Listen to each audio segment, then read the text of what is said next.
This week on Africa Weekly, we focus on Kenya, where pre-election violence is rearing its head again. We head to Namibia, where the Herero tribe is seeking reparations for its century-old genocide. And we take a virtual spin on the streets of Madagascar.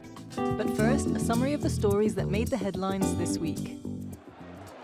8 people were killed during Senegal's Football League Cup final on Saturday, and 60 more injured at a long-awaited match between local teams. US Wakam supporters started throwing stones at Stade Mbour fans during extra time, triggering a stampede that turned into a crush as police fired tear gas and part of a wall supporting bleachers collapsed. US Wakam has been suspended from the national sporting body, and a judicial inquiry has been opened into the tragedy. An appeals court has ruled that judges must review whether to release the aging former Ivory Coast leader Laurent Gbagbo for the rest of his crimes against humanity trial.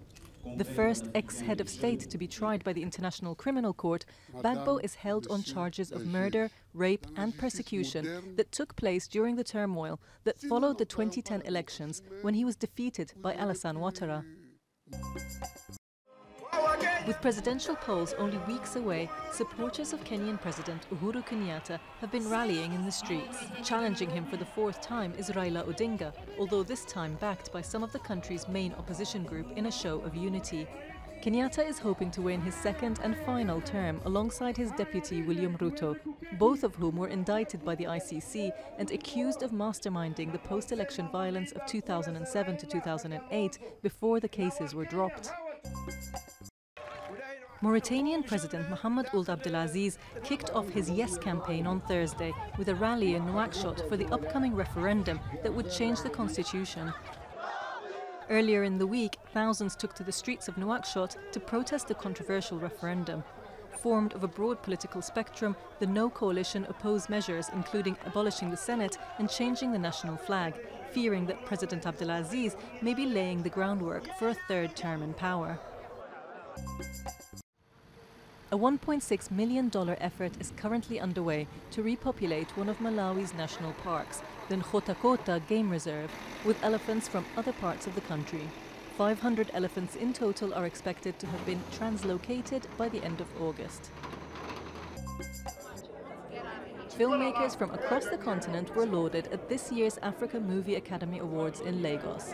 136 films were nominated in 30 categories, with most of the awards won by the Francophone West African region.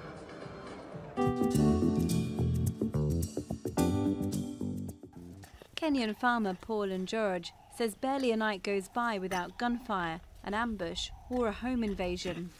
He lives and works in Kenya's Laikipia County, where raids by armed herders have become common. And while the government blames bandits, victims see politics at play. The motive is one, to evict the farmers, to evict the owners of large farms and own everything. And this is not for the grazers, but for the warlords or their kings or their politicians.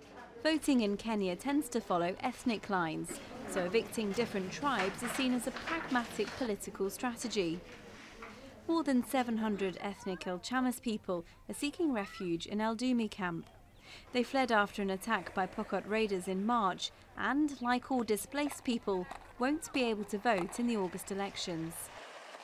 There are some politicians who wanted to create their political mileage by evicting the neighboring communities, taking their land, taking the resources which are there. Retaliatory cattle raids have long been common between the El Chamas and Pokot tribes. But what started as cattle rustling has turned into brutal mass killings, targeting women and children. They get the people, men protecting the animals, then mostly we get them killing men. But this one is quite weird. For them killing women and children mercilessly like that. The Pokots and their politicians are widely blamed for the violence, but some say a government operation has disproportionately targeted the Pokots, with 3 of their politicians mysteriously killed. The ethnic violence unsettling Kenyans across the country ahead of the August polls.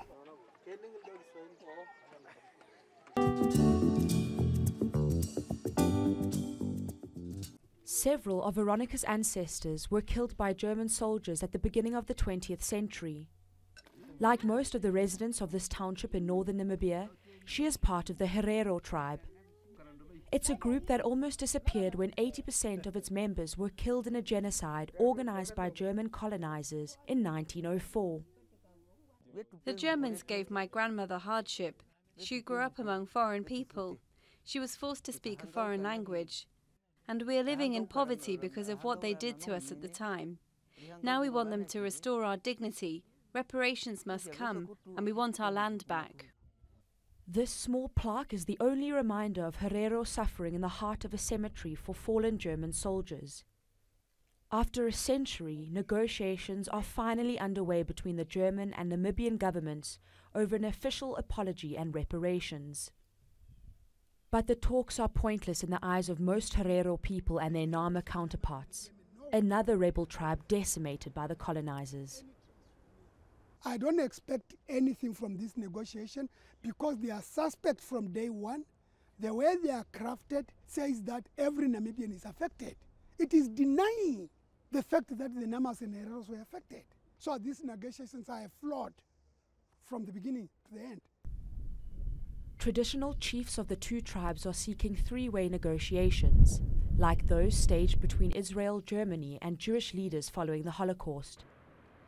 They don't trust the Namibian government, made up of the majority Ovambo people, to negotiate on their behalf. The Hereros and Namas are not the majority in our government, and of course they will want to see the government really, taking that into account, and that is already being taken care of. But the two minority groups feel discriminated against. They say the government remains insensitive to the suffering of their ancestors, allowing a beachside campsite at an area that was once a concentration camp.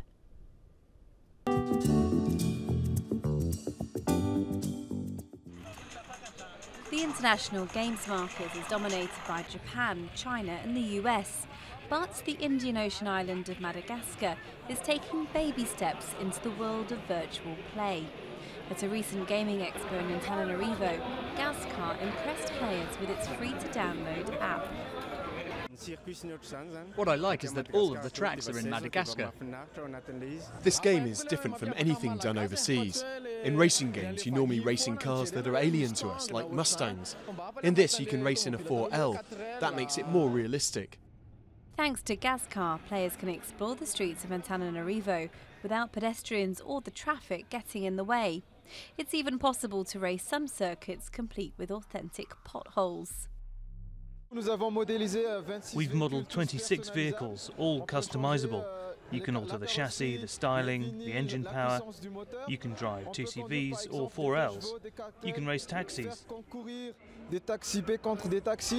Cousins Mathieu and Silavina created the game in their family home that doubles up as an office and studio. It took their team of 10 designers, coders and developers almost 2 years to build Gazkar. Their biggest challenge is high internet costs and frequent power cuts. In Madagascar, you have to pay the equivalent of €80 for just 50 gigabytes of data. It's not even unlimited.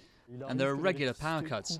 There are days when the power is out for 8 hours, so that really affects our productivity.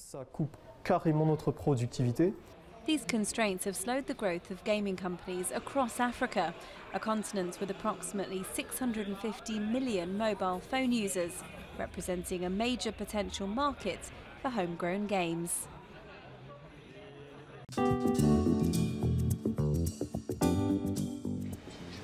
South African surfer Jordy Smith managed to record a perfect 20 heat total in the third round of the Corona J Bay on Tuesday, despite being interrupted by a great white shark jumping out of the water nearby. The Men's World Surf League quarter-final was suspended after the sighting. Surfers were pulled out of the water, including Australian champion Mick Fanning, who was attacked by a shark at the very same beach 2 years ago.